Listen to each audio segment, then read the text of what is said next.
Bienvenue dans Smart Bourse, votre émission quotidienne sur Smart for Change pour rester à l'écoute des marchés. Chaque jour, vous nous suivez en direct à 17h, à la télévision, via vos box. Vous nous suivez en direct également via les réseaux sociaux et notamment LinkedIn. Et vous nous retrouvez en rattrapage, bien sûr, tous les jours également en replay sur bismart.fr ou encore en podcast sur l'ensemble de vos plateformes préférées. Au sommaire de cette édition ce soir, un chiffre qui alerte les investisseurs sur la possible dégradation du marché du travail américain. Le chiffre sera complété par d'autres données qui seront publiées demain, mais l'enquête du cabinet ADP qui mesure les créations d'emplois dans le secteur privé chaque mois aux États-Unis a montré des destructions d'emplois dans le secteur privé.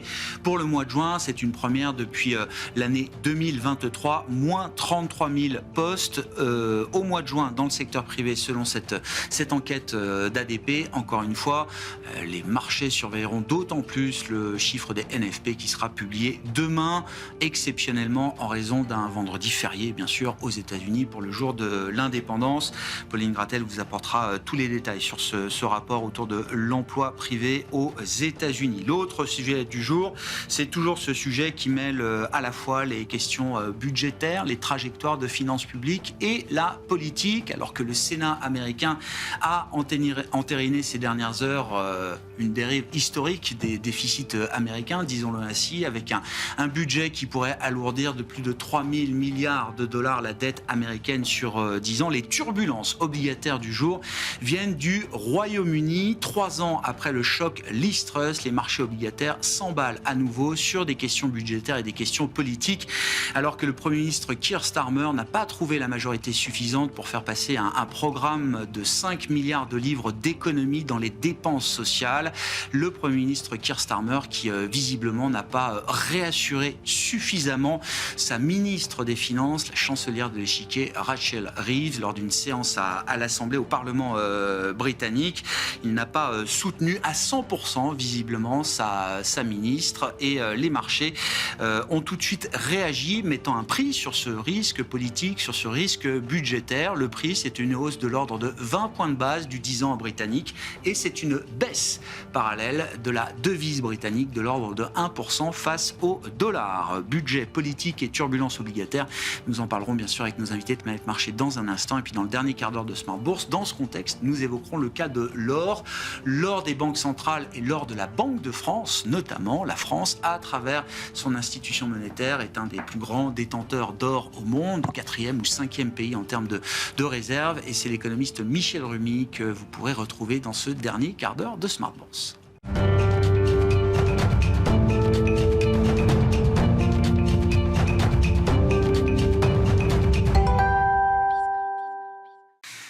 Tendance, mon ami, chaque soir, Pauline Gratel est avec nous et vous apporte les infos clés du jour sur les marchés. Bonsoir Pauline. Bonsoir. C'est le chiffre surprise du jour, les résultats de l'enquête ADP pour mesurer l'emploi dans le secteur privé en juin aux États-Unis. Oui, à la surprise générale, l'économie américaine a détruit 33 000 emplois en juin alors que les analystes attendaient près de 100 000 créations de postes dans le secteur privé.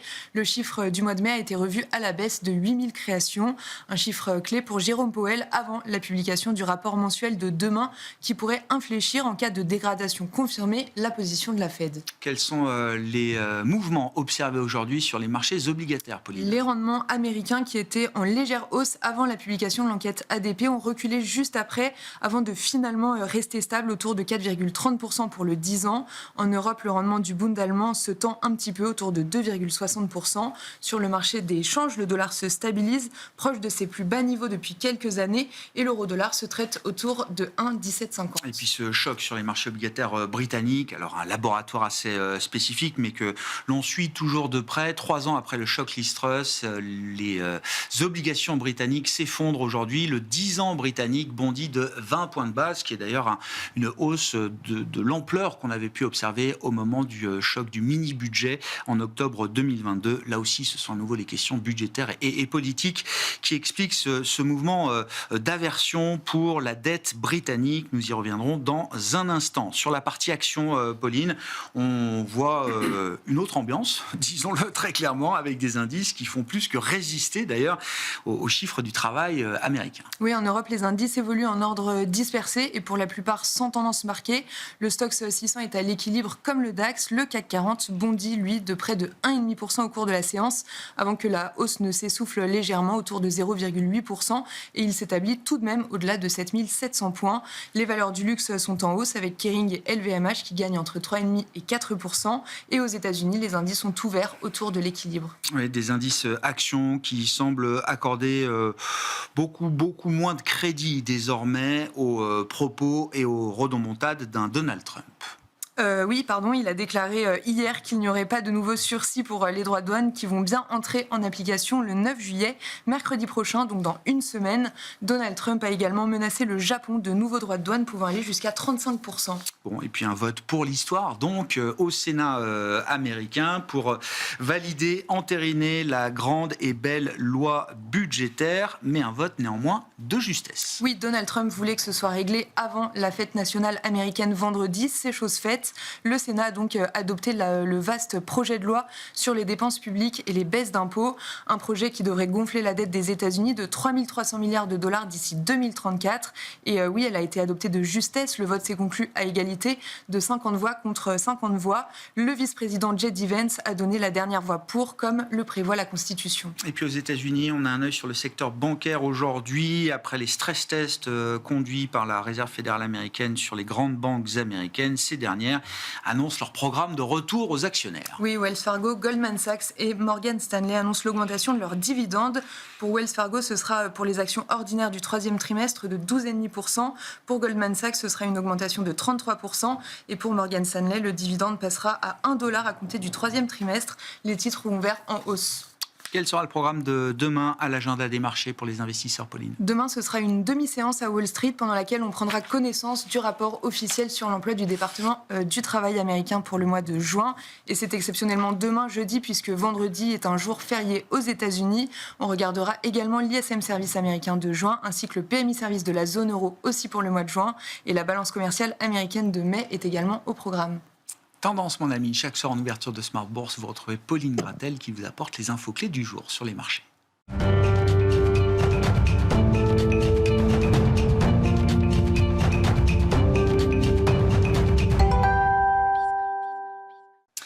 Trois invités avec nous chaque soir pour décrypter les mouvements de la planète marché. Éric Venet est avec nous, le directeur de la gestion de Montbleu Finance. Bonsoir Éric. Bonsoir Grégoire. Étienne Gorgeon nous accompagne, responsable de la gestion obligataire chez Sanso Longchamp Asset Management. Bonsoir Étienne. Bonsoir Grégoire. Et autre gérant obligataire avec nous, Cyril Parison, le responsable de la recherche obligataire de Silex. Bonsoir Cyril. Bonsoir Grégoire. C'est un peu le mistigris obligataire. C'est-à-dire, un jour, c'est la courbe japonaise qui part en vrille. Le marché américain obligataire, lui aussi, a connu ces moments de turbulence au cours des dernières semaines et des derniers mois. Aujourd'hui, c'est le jour du Royaume-Uni. 3 ans, un peu moins de 3 ans après le choc du mini-budget britannique, octobre 2022, ce moment Liz Truss qui avait déjà été une alerte mondiale pour beaucoup de chancelleries sur ces questions de trajectoire de finances publiques. Bon, quel enseignement faut-il en retirer, Cyril ? Il faut en retirer que, ce que nous montre la volatilité sur les taux depuis plus de 2 ans, elle est aujourd'hui dans les chiffres. C'est-à-dire que c'est très compliqué de faire baisser les trajectoires d'endettement dans les grands pays industrialisés. Alors évidemment, aux États-Unis, où l'accélération de l'endettement fait un petit peu peur, notamment au niveau de la charge de cette dette. Je pense qu'on parlera un petit peu aujourd'hui comment est un petit peu disséminée cette dette dans le monde. Ça commence effectivement sur la partie longue des taux au Japon un peu à crisser, puisque la politique, la BOJ est en train d'avoir une politique de remontée des taux, donc ça commence également à coûter cher sur cette charge de la dette. Et puis évidemment en Europe, on sait que l'Allemagne un petit peu a lancé la course au réendettement, et on sait bien que quelque part ça sera difficile pour les autres pays hors Allemagne de suivre. Alors on peut penser que ce qui a été voté notamment au sein de l'OTAN sera très compliqué pour beaucoup de pays comme l'Italie, la France ou même l'Espagne. Oui, qui a d'ailleurs préféré de se mettre en dehors de ce programme. Oui. Exactement. Donc on a une vraie tendance lourde sur la partie longue des taux qui fait dire voilà, pas mal d'investisseurs que cette pontification, elle va se poursuivre. Et quand on vient un petit peu de lister tous les arguments, voilà, un peu plus, une croissance qui ralentit aux États-Unis avec moins de création d'emplois et dans le même temps plus de dettes, on sent bien qu'il y a quand même une volonté, qui n'est pas une volonté publique, mais en tout cas, il y a une pontification qui va se poursuivre, qui a commencé il y a environ 6 mois, qui est mieux entamée en Europe qu'aux États-Unis, puisqu'en Europe, on est déjà sur un 2,10 autour de 75 BP.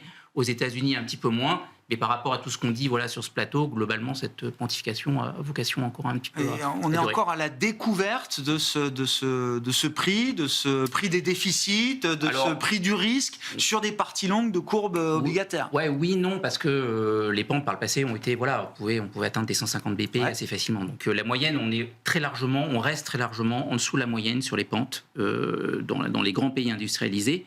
Mais c'est plus effectivement après une volonté pour moi de yield curve control des acteurs. On ne peut pas se permettre de financer tous ces nouveaux programmes avec les taux qui sont aujourd'hui les nôtres. Et on parlait du UK tout à l'heure, mais le UK aussi a un grand plan d'investissement dans la défense. On n'arrive pas à gérer 5 milliards d'économies de dépenses mensuelles. Voilà, les 30 milliards sur la défense, je ne sais pas l'impact que ça pourrait avoir sur les marchés. On voit quand même la violence du mouvement. Alors, c'est le Royaume-Uni, c'est un laboratoire. Il y a un traumatisme qui est peut-être aussi encore dans les mémoires, je le rappelle, celui d'octobre 22, mais 20 BP sur le 10 ans britannique, avec en plus, c'est toujours la triple peine. C'est-à-dire que là aussi, c'est un schéma de marché qu'on n'avait pas l'habitude de voir pour des économies développées. On a beaucoup parlé de ce schéma de marché aux États-Unis à l'occasion de Liberation Day. C'est exactement ce qui se passe aujourd'hui au Royaume-Uni. C'est-à-dire que tous vos actifs baissent. Les actifs obligataires voient leur prix baisser, les taux s'envolent, la devise baisse de 1% en l'occurrence pour le sterling contre dollar aujourd'hui, et les actions baissent également. Nouveau comme schéma, Étienne, ça. Oui, il y a beaucoup de sujets dans ce schéma-là, mais premièrement, ce qui se passe en Angleterre est assez symptomatique, évidemment, comme le disait Cyril, de ce qui se passe ailleurs. Et je trouve que c'est plutôt les États-Unis qu'il faut regarder, puisque c'est eux finalement qui continuent de diriger l'évolution de tous ces sujets de taux et de marché dans le reste du monde. Et pour moi, il y a 3 sujets. Le premier, c'est l'emploi. Si l'emploi devait craquer, moi je ne crois pas trop à l'ADP. C'est-à-dire que quand je regarde les données... Faux signal. Disons que ce que j'ai appris depuis 2022 et cette récession qu'on nous annonçait en 2023, c'est que les données dures à haute fréquence donnent de bien meilleurs résultats que toutes les études, qui sont de plus en plus compliquées, d'autant plus que beaucoup de gens ont perdu leur job à fournir les données de ces enquêtes. Donc les enquêtes, elles sont toujours très suivies par les marchés, mais elles donnent des résultats qui, moi, me laissent relativement perplexe. Donc, excellente chronique de Robin Rivaton dans Les Échos, je crois, hier, sur ce sujet, la déshérence de la statistique et la complexité de faire des statistiques aujourd'hui, notamment sur la base d'enquêtes économiques. Exactement. Juste pour citer un chiffre qui est connu désormais, c'est que sur l'inflation américaine, c'est 30% de l'estimation. C'est ça. Donc on est donc il y a un tiers, on ne sait pas trop, donc on est. Et sur les enquêtes emploi, sur les enquêtes emploi, chute des réponses depuis le Covid, on est entre 15 et 20%, ce qui fait que vous avez toujours des réactions. Et en fait, ce qui est toujours fascinant, c'est que les marchés réagissent pas encore totalement à cette nouvelle donne, dans le sens où si demain les NFP sont très bas, par exemple, très mauvais, il est fort probable que les marchés réagissent très fortement. Bref. Donc emploi américain. Emploi américain. Quand on regarde les données dures à haute fréquence, on ne voit pas une augmentation des licenciements, ni de sujets particuliers au niveau de l'emploi. Et les JOLTS d'hier étaient plutôt rassurants. Et c'est ce que dit ADP. Ils disent les entreprises qu'on a interrogées, alors, n'embauchent plus. Et elles ont une réticence à remplacer ceux qui partent. Exactement. Voilà où on en est aujourd'hui. C'est ce qu'on voit. Et puis, il y a un point d'interrogation, c'est sur l'immigration. Ouais. Si l'emploi devait céder, ce qui n'est pas possible non plus, mais s'il devait vraiment ralentir trop fortement, il est très, très probable que la Fed agisse sur ce mandat-là plutôt que l'inflation. D'accord. Même si l'inflation pourrait réapparaître après, je pense qu'elle va probablement réagir sur les taux. Ça paraît... ça serait très surprenant qu'elle ne fasse pas dans ce sens-là. Deuxième sujet, c'est les taux. Pourquoi est-ce que les taux remontent ? De mon point de vue, il y a 3 raisons. Le premier, c'est ce fameux taux neutre. Taux neutre, c'est le taux d'équilibre de la croissance américaine. Quand les taux de la Réserve fédérale sont en dessous, l'économie accélère et vice-versa. Moi, ce taux neutre me semble substantiellement sous-évalué. D'après moi, il est beaucoup plus haut. Où ? Aux États-Unis ? Aux États-Unis. Et du coup, étant donné que les États-Unis donnent le ton, quand ça s'écarte de 100 points de base aux États-Unis, ça s'écarte de 75 points de base en Europe, ça s'écarte de 35 points de base, même pour les pays les plus vertueux comme l'Australie, qui a à peine 50%, un peu plus de 50% de dette. Donc simplement, les États-Unis dirigent tout le reste. Donc quand on regarde ce qui se passe là-bas, il y a un taux neutre qui, moi, me paraît trop bas par rapport à sa réalité. Il y a plusieurs facteurs qui me font dire ça. Le premier, c'est le fort rebond des marchés actions, en V. On n'est plus dans des U, on est dans des V. On voit des choses qui sont parfois, de mon point de vue, avec mon petit historique de 30 ans, presque aberrantes. Vous prenez cette boîte Metaplanet, c'est du développement hôtelier, immobilier dans l'hôtellerie japonais, qui émet 55,4 milliards de dollars pour acheter du Bitcoin, et ça fait 3,4 fois la mise depuis le début de l'année.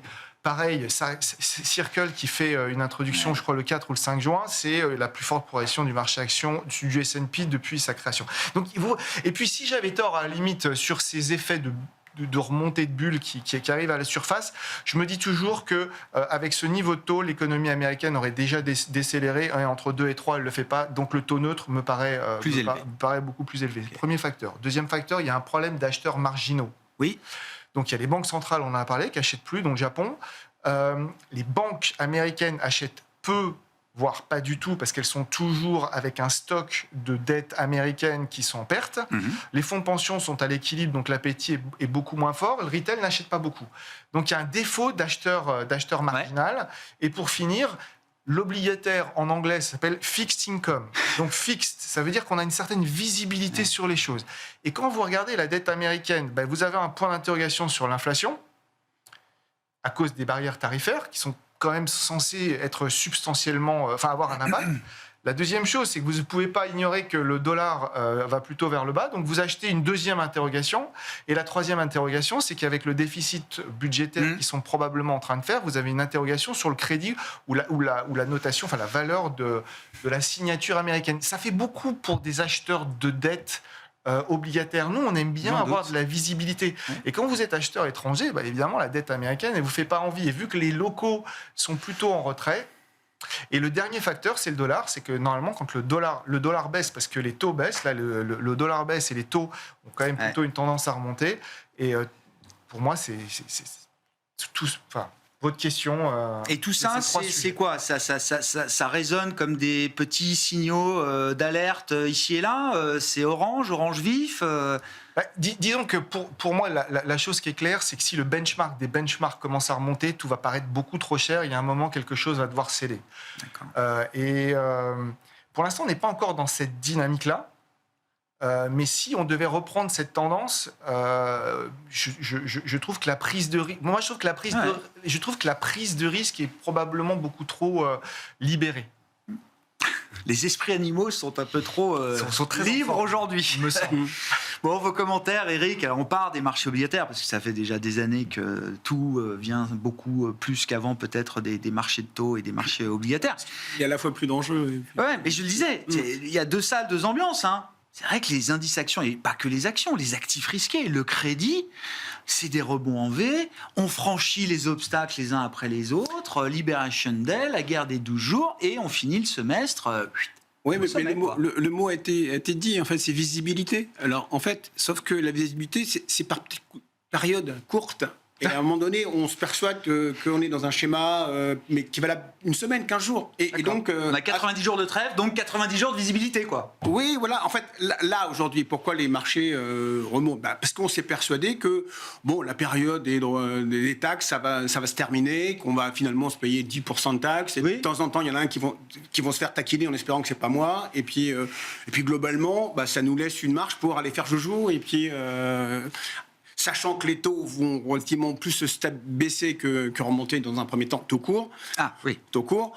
Donc, pendant 8 jours, vous avez une fenêtre comme ça. Et puis, à un moment donné, la visibilité s'arrête parce que comme votre horizon, c'était le dernier 15 jours de ce qu'on allait faire, point d'interrogation. Et c'est sur l'obligataire, vous avez besoin du temps long, en fait. C'est-à-dire que moi, ça fait des mois et des mois que je touche pas aux obligations parce que pour moi, l'obligation, c'est effectivement vous vous mettez là et vous touchez buy and hold, et puis, mais sauf que vous pouvez pas. C'est plus possible. Trop de volatilité. Et en plus, avec l'insécurité de l'émetteur, parce que finalement, on voit bien que ce qui est sûr aujourd'hui et demain, alors je dis pas que les États-Unis vont faire faillite, mais ce point que vont exiger, ou ces points supplémentaires que vont exiger les prochains financiers, enfin, les prochains achats de financiers pour mettre de l'emprunt américain, je sais pas le quantifier. Donc, je reste en monétaire avec. Et puis, par contre, dès qu'il y a une fourchette de sécurité pour 15 jours, hop, je prends la vague en fait. Pour aller, parce qu'on est tous comme ça, il faut qu'on fasse du rendement. Sauf que le rendement sécuritaire, il n'existe plus, puisque tout baisse en même temps et tout remonte, il n'y a pas de sécurité. Donc vous prenez ces fenêtres de tir, et c'est pour ça que vous pouvez regagner ce que vous avez perdu en 15 jours. C'est quoi la valeur refuge aujourd'hui, là, quand on doit gérer des portefeuilles? Parce que le dollar, on se demande même si est-ce qu'on n'en est pas à devoir couvrir sa poche action américaine contre le dollar, ce qui n'est pas du tout naturel pour des investisseurs qui ne sont pas obligés de le faire. Alors c'est ça qui est intéressant, c'est qu'il n'y a plus rien de naturel en fait. Il faut ce qui était vrai n'est plus forcément vrai. Je crois que la certitude absolue, déjà, ça n'existe pas. Mais déjà, si vous diversifiez, si vous allez au bout du bout, la valeur refuge ultime que tout le monde est persuadé d'avoir, c'est l'or. Bon, donc vous vous dites, mais sauf que vous ne pouvez pas gérer un portefeuille avec 100% d'or. Donc vous mettez une partie qui vous dit, si jamais pour la petite queue de la courbe de Gauss, ça part en vrille, vous avez l'or. Pas les obliges. Avant, on aurait mis de l'emprunt d'État américain, c'est clair. Je ne suis pas spécialiste obligataire, je ne veux pas parler à la place des obligataires, mais je vais poser la question, ne vous inquiétez pas. Voilà. Et le reste, c'est des diversifications, et surtout prendre la vague, quand être positionné et prêt en attente pour prendre la vague, pour monter comme ça progressivement. Il y a comme ça que j'aurai du rendement relativement sécuritaire. Pour l'instant, ça marche. Sur les niveaux d'indice des marchés actions américains, européens, comment on justifie? Il n'y a plus grand-chose à faire sur les indices. En fait, c'est des vagues. On est revenu dans le haut des niveaux de prix et de valorisation qu'on peut espérer légitimement. Non, je ne marche pas en termes de valorisation parce que je ne sais pas. Je parle en termes de ce qui peut faire monter le marché. En fait, voilà. Et le marché américain peut monter encore quelques jours sur cette nouvelle-là. C'est-à-dire que ça y est, on a voté la loi, on sait que globalement... Bonne nouvelle, 3 000 milliards de déficit devant nous. Oui, mais... le marché action, il verra ça plus tard, d'accord. On verra ça plus tard. En fait, on a plein d'incidents, qui sont très échelonnés dans le temps. Donc ça ne sert à rien de se faire mal en attendant que, pour l'instant, les financiers sont contents parce qu'on a voté le truc. Et les taxes, ça a l'air de se calmer. Il n'y a plus de problème géopolitique à la minute où on se parle. Donc c'est la baisse du risque politique et géopolitique qui permet au marché action d'être à ces niveaux-là aujourd'hui. Oui. Cyril, et la question, vous la souleviez déjà tout à l'heure, qui va acheter des treasuries demain? Parmi la gamme d'acheteurs naturels ou potentiels face au trésor américain, qui va devoir émettre, réémettre, refinancer, rallonger aussi des maturités après avoir émis sur du court pendant très longtemps. Comment est-ce qu'on crée ou recrée un acheteur marginal pour ces marchés-là? Alors déjà, il faut que ce soit intéressant d'un point de vue risk-reward, ce qui n'est pas le cas parce qu'on disait, les courbes sont encore relativement plates par rapport à tous ces nouveaux risques qui émergent, notamment aux États-Unis. Donc il faut qu'il y ait de la pontification. Quand on sera payé pour la duration, on commencera peut-être à en acheter et à réestimer le risque américain, mais aujourd'hui, on est plus confortable avec un 2 ans qu'un 10 ans ou encore même un 30 ans. Ça, c'est le premier point. Après, ce que veut faire l'administration américaine, ça a échappé à personne, c'est que c'est un petit échange entre amis. Les banques, regardez, on vous fait des stress tests, pas très très sévères. Vous pouvez redistribuer plus à vos actionnaires, tout va bien. Et puis, on vous fait une petite réforme aussi du ratio de levier. Donc, c'est-à-dire que globalement, vous allez pouvoir prendre plus d'actifs, avoir des bilans plus gros, donc gérer plus d'actifs. Mais si vous pouvez faire un petit peu du treasury, et peut-être que demain, d'ailleurs, on enlèvera totalement les treasuries de la comptabilisation de cet effet de levier. Là, on a juste réduit le niveau du ratio de levier, mais demain, on peut retirer encore les trésoreries de la comptabilisation du dénominateur. Donc ça sera peut-être la deuxième étape. Donc les banques peuvent, donc dans l'esprit de l'administration Trump, dans l'esprit Bessent, on va dire, ça serait des acheteurs marginaux. Sauf que, voilà, comme le disait Étienne, les banques, elles gèrent un risque et elles ont déjà beaucoup augmenté leur position sur les trésoriers américains. Je regardais une statistique, elles sont à 6% de leur actif total. Et total bilan. C'est beaucoup, ouais. C'était 1% avant la grande crise financière. Donc déjà, il y a eu une remobilisation sur les trésoriers américains. Et on sait que c'est pas très bon non plus quand il y a tout un système bancaire qui détient trop du risque de son pays. On a vu des écueils, notamment en Italie, quand ça commençait un petit peu à secouer. Ça crée une boucle pas forcément saine. Voilà. Donc il faut pas compter sur les acteurs étrangers. On l'a tous vu, les banques centrales réduisent, les grands assureurs, les grands fonds étrangers plutôt se relocalisent. C'est une sorte de dédollarisation du système. Ça, c'est bien en place, ça se voit beaucoup, avec l'or évidemment aussi, en substitut. Donc ça doit être les ménages qui doivent avoir un taux d'épargne supérieur et qui pourraient acheter des trésoreries. Donc le grand plan national, quoi. C'est soit les corporates n'ont pas trop d'intérêt à acheter aujourd'hui de la dette américaine. Elles sont en meilleur. Voilà, on a plutôt envie d'acheter un Microsoft qu'un Treasury, clairement, aujourd'hui, à 30 ans. Aucun intérêt. Les ménages pourraient avoir un intérêt, mais sauf que la tech, en fait, mobilise tous les inflows. Donc, il va falloir trouver peut-être un avantage fiscal pour avoir des Treasuries pour les ménages. Grand emprunt national, quoi. Exactement. En dehors de ça sera compliqué d'absorber le flux. Le développement des stablecoins est vu par certains stratégistes comme effectivement une manière, comme on est sur des valeurs qui sont payées 1 pour 1 au dollar, une manière, à travers des entreprises privées qui déploieraient ces stablecoins, de trouver des acheteurs, là aussi naturels, une réserve d'acheteurs qu'on n'a peut-être pas aujourd'hui. Oui, tout à fait. Les entreprises. De toute façon, on voit bien que globalement, dans le monde de l'investissement, on a envie de diversifier par rapport aux actifs traditionnels, que ce soit l'or, que ce soit les monnaies digitales, que ce soit le crédit aussi, que ce soit le crédit privé. Enfin, quand on regarde aujourd'hui un portefeuille d'un family office, aujourd'hui, comment il est constitué, comment il était constitué il y a 10 ans, ça n'a plus rien à voir. La part des actifs alternatifs ou des actifs privés qui ne sont pas traités sur les marchés, énormément augmenté. Ouais.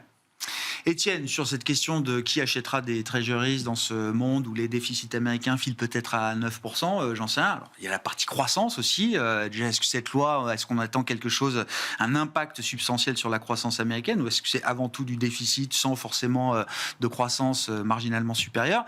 Et puis l'autre question en lien avec les treasuries et le dollar, c'est la succession de Powell. Est-ce que c'est un sujet people qui intéresse ceux qui suivent l'actualité des banques centrales, ou est-ce que c'est un sujet profond pour des investisseurs globaux? Je vais commencer, si on prend la première question, je vais commencer par ce qui me paraît le plus trivial, c'est les stablecoins. Ah oui. Si on regarde le sujet des stablecoins et de l'acheteur marginal, les stablecoins, c'est quand même pas loin d'un schéma un peu à la Ponzi. C'est-à-dire que vous avez une boîte qui a une market cap assez favorable, qui va émettre des equity pour acheter des treasuries à un volume inférieur que ce qu'elle émet en coin. Tout ça, ça marche bien. Oui, c'est un gage, une réassurance. Tout ça, ça marche bien. Le jour où vous avez des treasuries qui partent en valeur, des taux qui remontent, tout s'inverse. Et je sais pas je suis pas totalement sûr que le débouclement va se faire de manière sereine. Ouais. pour avoir déjà vu des sujets un peu de ce genre dans le passé, je suis pas totalement sûr du truc. Après, probablement beaucoup plus sérieusement, si la Fed dit on baisse les taux parce qu'il y a un problème sur l'emploi ou la croissance, ça ramène du calme. Là, vous allez voir des acheteurs, il n'y aura pas de problème. D'accord. Donc la pontification, elle peut se faire par les deux parties de la courbe. Ça peut être bear steepening, c'est la partie longue qui monte, mais ça peut être aussi, dans certains cas, la Fed qui baisse les taux courts. Vous voyez, les retail américains n'achètent pas de treasuries. Le jour où la Réserve fédérale donne le signal, ils vont tous y aller. Et probablement que même moi, qui étais plutôt en retrait par rapport à la courbe américaine, je suis totalement absent, ce qui m'est quasiment jamais arrivé. On va y aller. On ne peut pas passer à côté. Donc on va tous y aller. Et là, vous allez avoir un acheteur marginal assez substantiel. Et là, ça fait un peu transition sur votre deuxième point. Bah oui. S'il y avait un problème en termes de crédibilité, alors imaginons que Powell soit vraiment forcé à baisser ses taux alors que le marché n'y croit pas. Donc là, on se retrouve dans ce que moi j'appellerais un conundrum, donc à l'envers, c'est-à-dire que les taux courts pourraient baisser, les taux longs pourraient remonter. Donc l'inverse de ce qui s'est passé en 2005, ce serait assez catastrophique. Et là, c'est la Fed elle-même qui serait probablement obligée d'être l'acheteur marginal. Mais ça, c'est un scénario, si on y réfléchit sérieusement, c'est pas un beau scénario. Non. C'est quelque chose qui serait probablement très perturbant pour tous les marchés. Puis le marché attend des baisses de taux, y compris avant la fin du mandat de Jérôme Powell. Donc on peut imaginer légitimement qu'il sera amené à baisser les taux. Quand même. Il sera probablement amené à baisser les taux. Et après, la question de Bowman et de Waller... Donc deux membres du board de la Fed qui font entendre une voix un peu dissidente, jusqu'à présent en tout cas. Moi, ce que je pense, c'est que la crédibilité... Alors c'est vrai que la crédibilité, ça peut s'amenuire très rapidement. On met beaucoup de temps à créer une crédibilité et il faut parfois quelques minutes pour la détruire. Je pense qu'on n'en est pas encore à ce niveau-là parce qu'il y a Bessène qui est pas très loin et puis Trump comprend quand même qu'il est assez... Enfin, c'est quand même... le marché le plus dangereux potentiellement, s'il déstabilise le marché des treasuries, Dieu sait ce qui se passera. Ça a été une ligne rouge au moment de Liberation Day.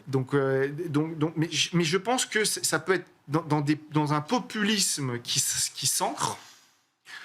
Dans 5, 10 ans, ça peut être un vrai sujet. C'est-à-dire que vous regardez votre banque centrale et vous dites, mais ils font absolument n'importe quoi. On repousse un peu plus les limites à chaque fois. On teste un peu plus les limites à chaque fois. Comme on a pu le voir en Turquie, comme on a pu le voir en Russie, enfin dans des pays où on n'a pas envie de voir ça, nous, en tant que citoyens, quoi. Ouais.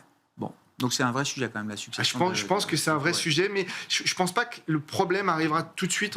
Même si c'est l'un des deux, ça ne sera pas le sujet demain. Je pense que le vrai sujet, c'est une crédibilité qui s'amenuise et à un moment, vous vous retrouvez avec quelqu'un. Une érosion lente. Il faut absolument que la Banque centrale garde sa crédibilité, effectivement. Donc, j'ose espérer que pour la garder, Powell baisse ses taux assez rapidement en disant effectivement j'ai pas de réponse sur l'inflation mais le risque est devenu important sur la croissance. Moi je pense que j'ai toujours pensé qu'il agirait sur la croissance avant d'agir sur les prix. Moi ce qui me ferait peur pour Jérôme Powell et pour la Fed, c'est que on ne voit pas arriver cette inflation ou ce choc de prix, ce choc tarifaire.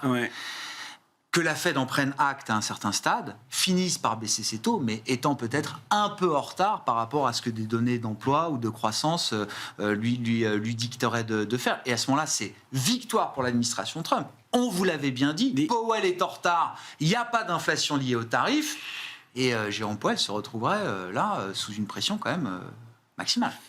Aujourd'hui, on comprend, il veut garder toutes les options ouvertes. S'il n'y avait pas cette inflation des tarifs qui nécessite que la Fed soit autant sur la retenue aujourd'hui... Mais je pense qu'il faut laisser...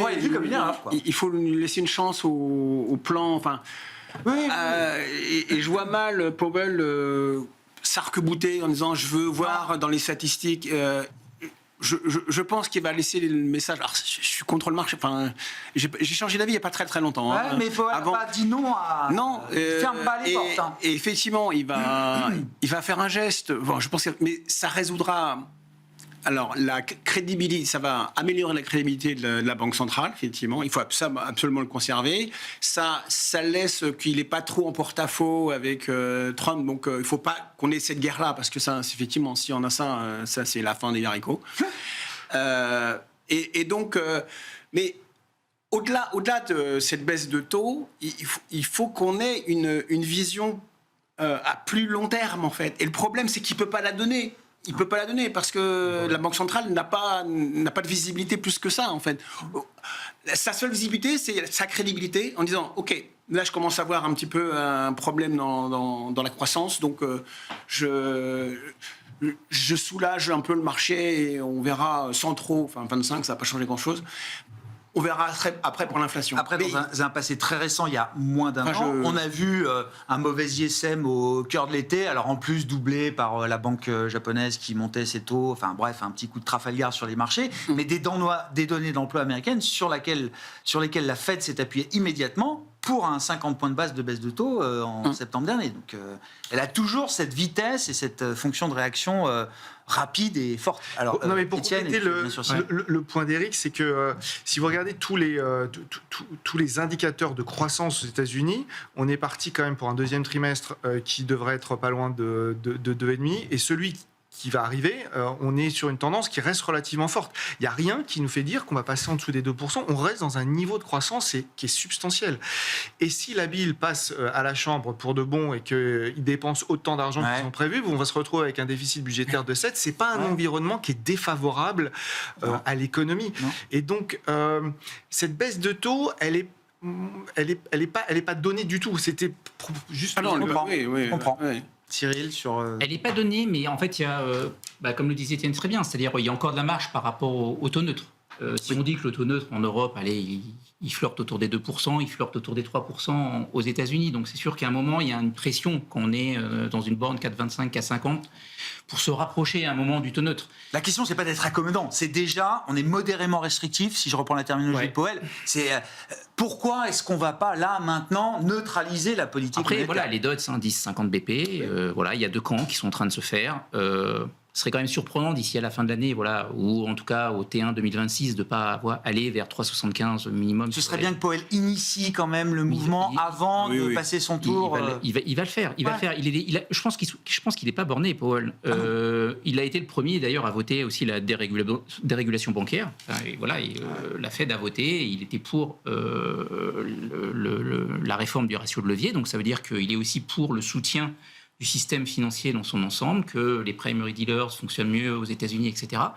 Et s'il faut aider l'économie en temps voulu, et s'il faut se rapprocher de sa mission de taux neutre, il le fera également.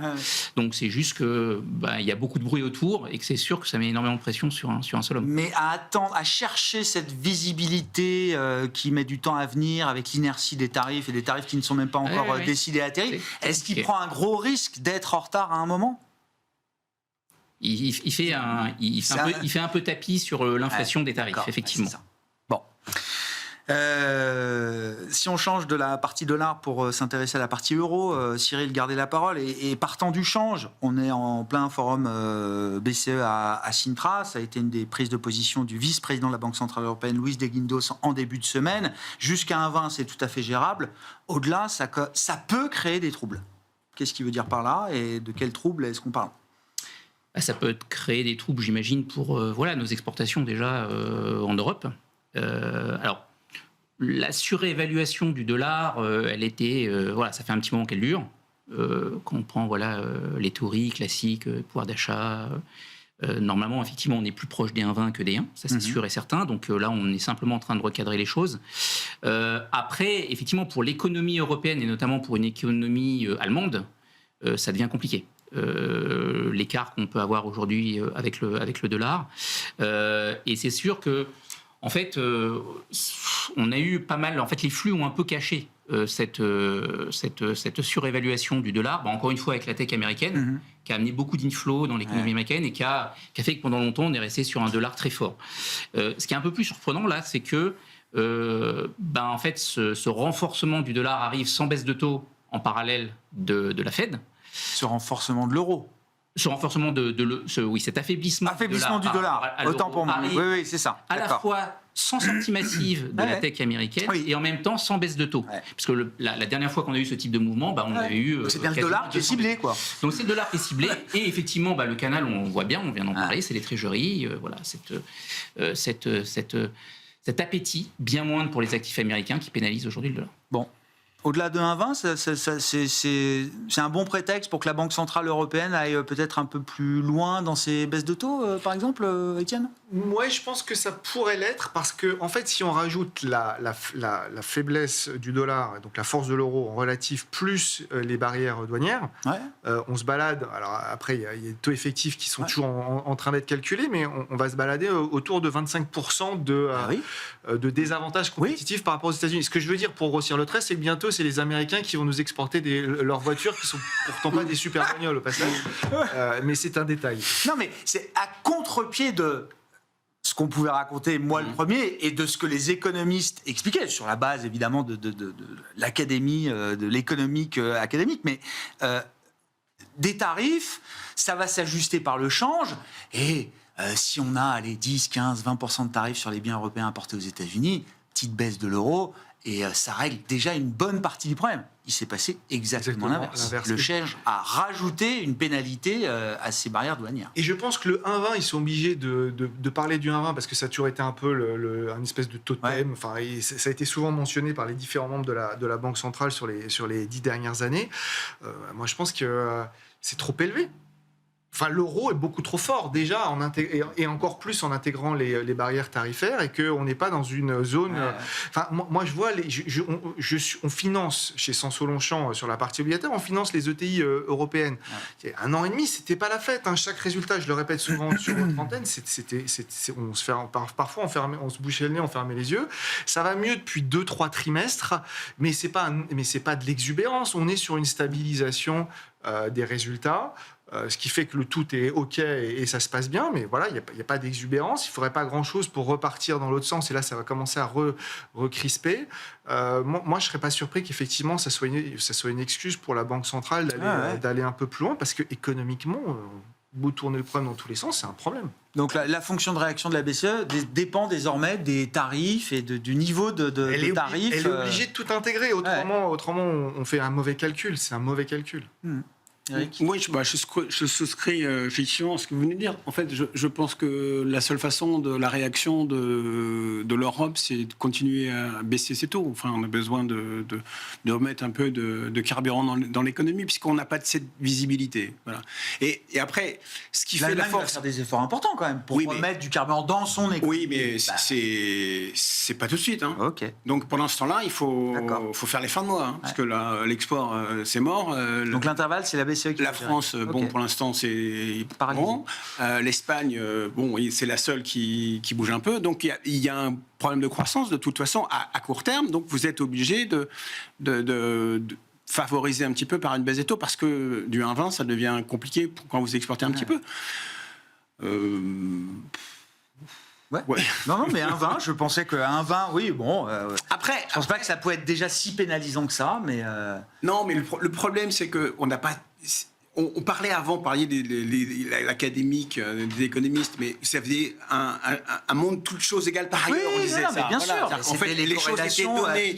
Aujourd'hui, tout est bonifié. Enfin, personne ne sait à quel droit il va pouvoir vendre. C'est quand même la surprise, effectivement, de ce premier semestre. Oui, mais c'est juste la conséquence de ce qu'on dit depuis des mois, puisqu'on dit des mois que... Sauf que les tarifs devaient faire monter le dollar. Je reprends quand même les consensus qu'on avait il y a 6-9 mois.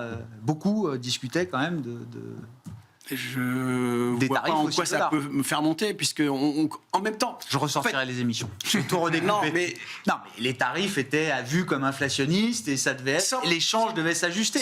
L'euro devait baisser, le dollar devait rester fort. Vous pouvez faire ça dans un monde où ces tarifs sont négociés dans un monde de paix, pas dans un Liberations Day où toi t'es méchant. Je parle du consensus de début d'année, avant tout ce qu'on a découvert ensuite. Oui, donc à partir du moment où vous instillez autant d'insécurité économique dans le monde, c'est pour ça que moi je pense que la croissance américaine va se prendre... Voilà.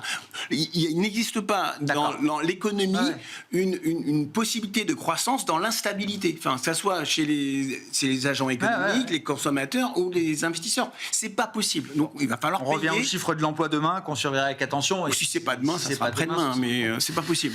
Message sur le plan de la stratégie d'investissement. Il nous reste 3 minutes là. Petit tour de table. Eric. Je l'ai dit tout à l'heure, surfer sur les blagues, vous avez une petite vague, une vaguelette sur le luxe, donc faut la prendre. C'est justement parce que début de semestre, non, parce que trop bas. Non, parce que pareil, on s'est calmé sur les droits, finalement les droits ça va passer. La Chine qui a l'air le consommateur chinois qui reprend un peu plus du poil de la bête. Bon avec ça je vous le fais pour quelques jours et puis certains comme LVMH avaient touché quand même Ouais, des gros niveaux, ouais. Bon, et puis il faut bien faire quelque chose, donc le luxe. Là, Ouais. c'est début de nouveau trimestre et c'est le luxe qui Alors ça durera peut-être après être descendu aux enfers. Oui, oui. qu'un printemps. On verra. Non, mais il y a des catalyseurs peut-être Oui. autour du luxe, effectivement. Message en matière d'investissement chez Sanso, Longchamp, AM. Nous, ce qu'on aime, c'est tout ce qui n'est pas corrélé au taux. Alors, même si en Europe, on pourrait être... donc, c'est bizarre de dire ça pour un gérant de on aime bien le crédit. On aime bien le crédit, et dans le crédit, dans le crédit, il y a plusieurs segments. Il y a le segment des financières, financières subordonnées. Il y a le crédit investment grade, donc des grosses sociétés. Et puis les ETI, je dirais de taille très correcte. Et c'est plutôt le marché du haut rendement. Moi, ce que j'aime en ce moment, c'est le marché du haut rendement dans son ensemble. Même si les spreads sont plutôt extrêmement serrés, on est dans des environnements où, pour l'instant, qui sont relativement bénins. On voit plutôt une bonne génération de cash flow, etc. C'est vrai que la baisse des taux favorise le segment également. Le risque qui peut peser sur la croissance peut être contrecarré par le plan européen et le plan allemand. On a un peu de visibilité. Je ne dis pas que c'est parfait. Et pour une classe d'actifs comme le crédit, c'est suffisant. Étant pas sensible au taux, ça c'est quelque chose qu'on aime bien. On aime bien aussi les financières, et particulièrement la partie la plus risquée, les financières subordonnées, qui sont un peu corrélées à l'appétit pour les bancaires sur le marché boursier. Donc ça, on trouve que c'est des trucs, enfin, ce sont des investissements vraiment bien. Et pour vous citer un exemple, vous n'avez pas besoin de prendre un risque démesuré pour générer du rendement, même en zone euro avec la baisse de taux. Vous prenez un portefeuille, à 3 ou 4 ans, vous pouvez faire sans trop prendre de risques des portefeuilles qui vont entre 5 et autour de 5. Ouais, je comprends. Ouais. Cyril, matière Même chose qu'Étienne, d'investissement. sur la partie crédit, de toute façon, tous nos clients, ils sont beaucoup plus acheteurs de crédit que de dette d'État, comme on l'a déjà souligné. Il faut avoir du portage. Si les taux restent à peu près dans un range et si les spreads sont déjà bas, c'est le portage qui va faire la performance, encore une fois, cette année. Et puis, nous aussi, ce qu'on aime bien jouer, c'est cette absence de défaut dans le monde du crédit corporate, du crédit bancaire. Donc, on joue à travers des CLO, à travers des titrisations de CDS. Ouais. On va un peu leverager des positions. Le leverage coûte cher. Il n'y a pas de canari dans la mine, là, dans ces marchés, sur la situation fondamentale, bilancielle des entreprises. Non, parce que les sous-jacents sont bons. Ouais. Vous faites une titrisation de crédit investment grade ou même de high yield W, vous n'avez pas de risque. Très peu de défauts, en dessous de 5%. Et les taux de recovery sont extrêmement bons. Ouais. Regardez une dette comme Altis a fait défaut, les bonds se traitent entre 84 et 85%. Voilà. Donc il y a des choses à jouer là-dessus. Belle négociation. Merci beaucoup, messieurs. Merci bien d'avoir été les invités de Planète Marché ce soir. Cyril Parizon, responsable de la recherche obligataire de Silex, Étienne Gorgeon, le responsable de la gestion obligataire de Sanso, Longchamp Asset Management, et Éric Venel, directeur de la gestion de Montbleu Finance.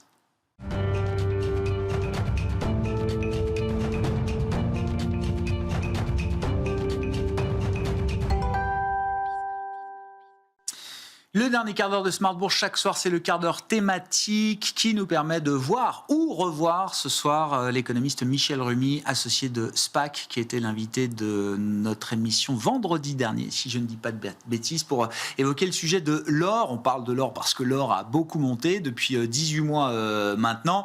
L'or et les banques centrales, l'or de la Banque de France, même plus précisément, c'était le sujet de la chronique de Michel Rumi il y a quelques jours.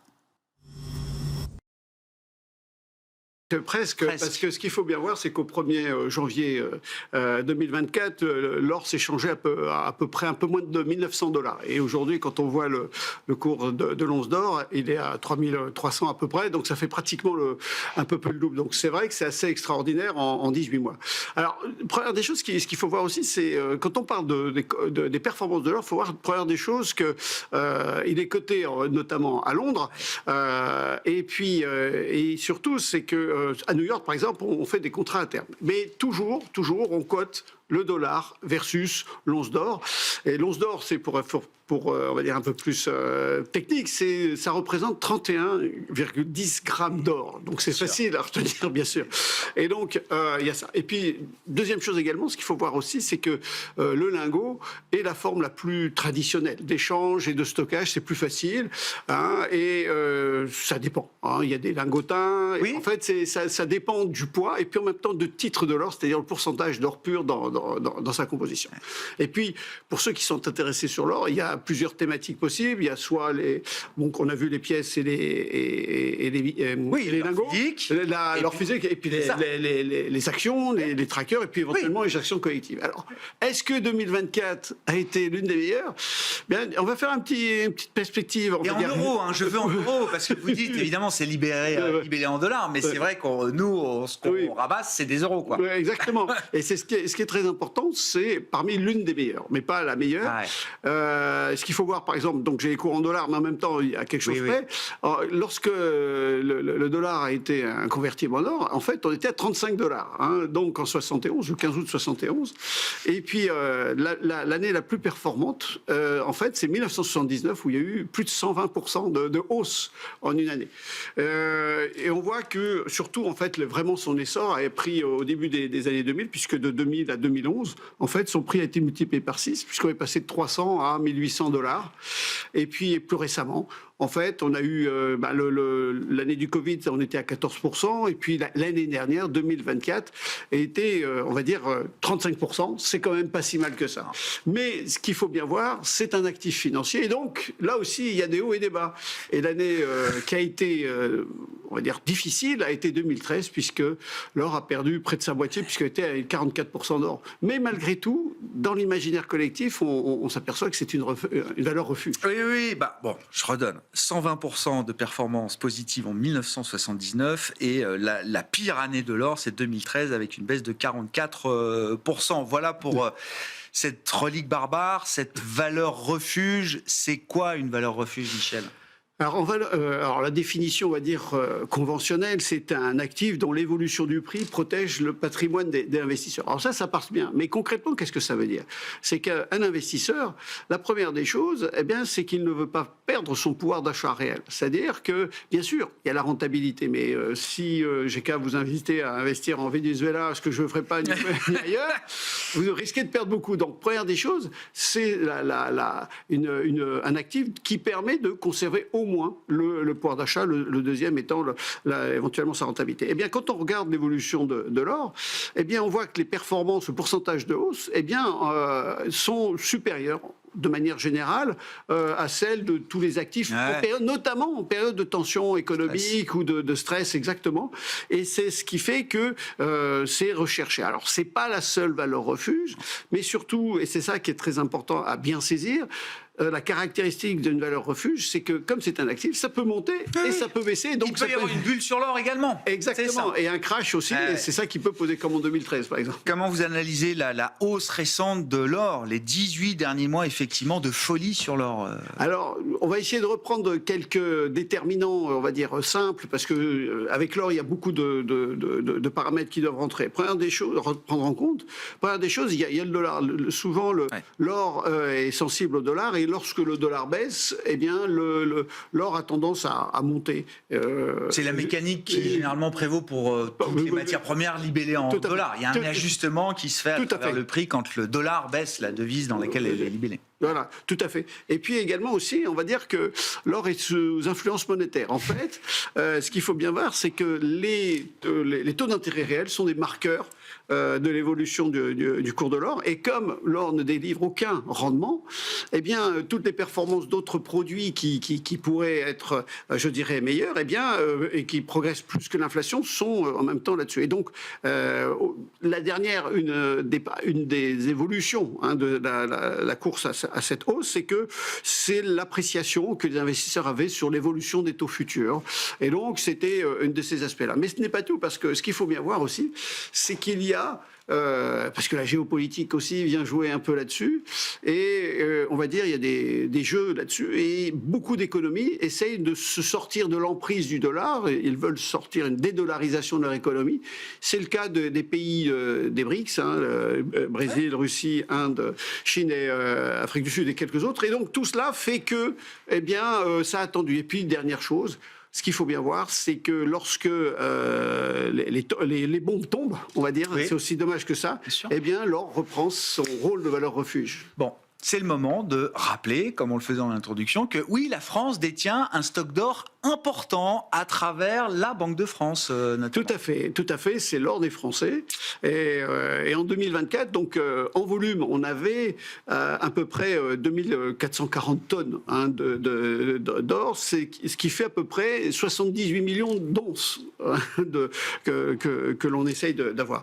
Alors, qu'est-ce qu'on est? On est dans le peloton de tête, puisque c'est les États-Unis qui ont le premier rang avec plus de 8000 tonnes. Après, nous avons l'Allemagne à 3400. Ouais. Et puis, il y a aussi l'Italie qui est à peu près comme nous, qui est légèrement. On est à 2450, nous on est à 2440.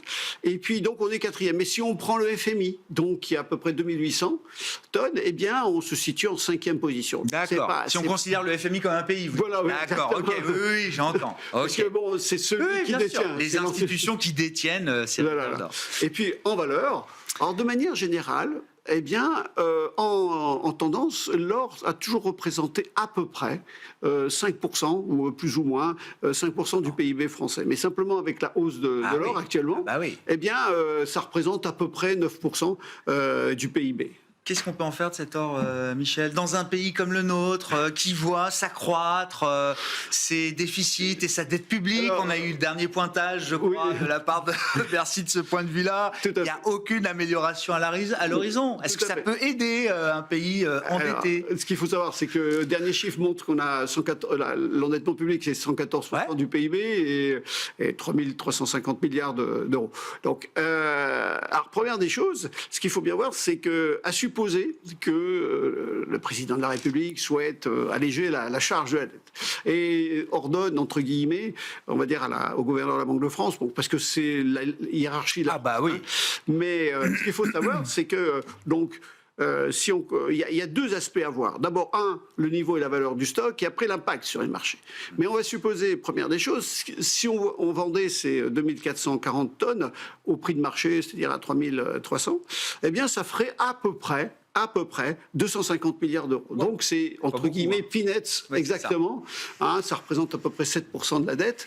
Donc c'est pas suffisant. Et ce qu'il faut bien voir, c'est que là, on considère qu'on arriverait à vendre en même temps, tout au même moment, au même prix. Ce qui n'est pas le cas parce que c'est dès lors qu'un grand pays vend d'énormes quantités. Le prix baisserait. Exactement. Forcément. Et donc, des retours. Donc, il ne faut pas imaginer avoir là-dessus. Et il y a aussi une chose à savoir, c'est que la Banque de France n'est pas libre de son stock d'or. Elle en a la maîtrise, ils sont propriétaires. Mais la BCE a son mot à dire, tant sur la réserve d'or qu'en même temps comme pour la défense de l'euro et en même temps sur les réserves de change au passage. Donc, en fait, la réserve d'or serait, on va dire, l'usage ou l'utilisation, c'est que momentané, temporaire, mais que ça n'enlève pas le problème plus profond de la gestion de la dette. Ça ne doit pas nous exonérer de faire des réformes ou un travail un peu plus structurel pour réduire et limiter cet endettement à l'avenir. Pour conclure, donc on a compris qu'on n'utiliserait pas le stock d'or qui ne rapporterait pas suffisamment, bien sûr, pour désendetter la France à des niveaux corrects. Alors du coup, à quoi sert cette réserve nationale d'or Eh bien, c'est une garantie, on va dire, de stabilité économique. C'est on va dire, un actif de dernier recours, entre guillemets, qui permettrait d'avoir une certaine crédibilité auprès on va dire, des marchés, des principaux acteurs. Mais ce qu'il faut bien voir aussi, c'est que, aussi exceptionnel que ça soit, la Banque de France a enregistré une perte en 2024 à peu près de 8 milliards et résultat opérationnel de 18 milliards. Ça, c'est par le jeu des taux d'intérêt. Donc, d'une certaine manière, d'avoir un stock d'or, ça consolide le bilan de la Banque de France. Et puis, en même temps, ça lui permet d'être crédible dans la gestion de la politique monétaire. Donc, c'est dans cet esprit-là... C'est un gage, quoi. Exactement, un gage vis-à-vis de la communauté financière au sens large. Alors, ce qu'il faut bien voir, c'est qu'on pourrait dire, tiens, on va accumuler de l'or. Mais simplement, en fait, les autorités monétaires, qu'on les appelait comme ça, ne souhaitent pas ni accéder, ni augmenter, ni baisser. En France, parce que d'autres banques centrales achètent beaucoup d'or. Mais la Banque de France n'a pas de plan d'achat d'or spécifique. Exactement, et donc on essaie d'obtenir là-dessus. Michel Remy, économiste associé de SPAC, qui vient nous voir une fois par mois dans Smart Bourse, le dernier vendredi du mois à 17h45 pour cet exercice de décryptage économique, à retrouver également en replay sur bismart.fr.